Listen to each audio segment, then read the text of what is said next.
This is a test of the emergency broadcast system. Remember, this is only a test.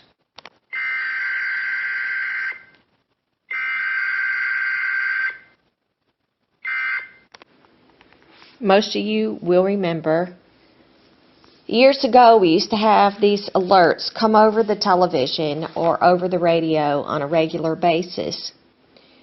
They would test the system to make sure they could get out messages to the people across the nation in case of a national emergency.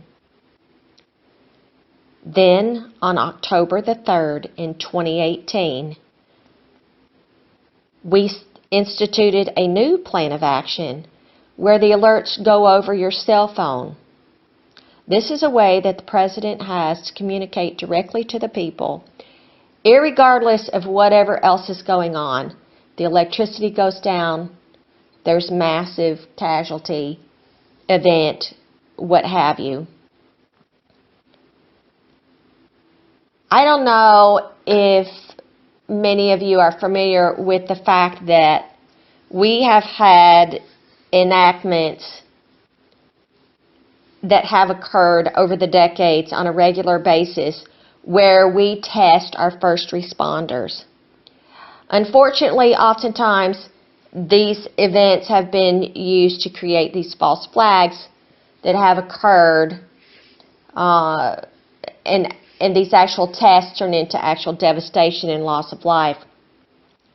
But back in the 70s, when I was in high school, they asked for volunteers at my high school, for people that would dress up and be fake victims.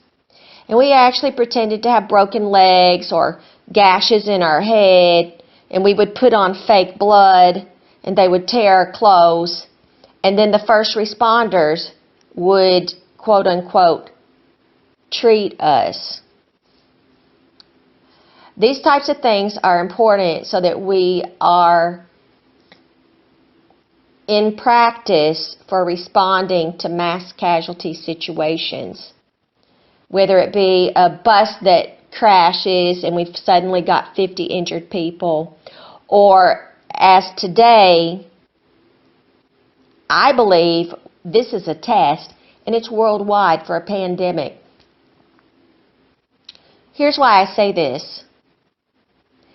Normally, in a winter season, worldwide, we have hundreds of thousands, if not millions of people die from the flu. Why haven't they paid attention to this?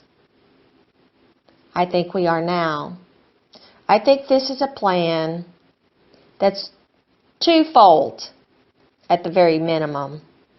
Number one, we're testing the system to see if we can ramp up and be prepared if we actually have a real pandemic crisis that is killing millions, if not billions of people.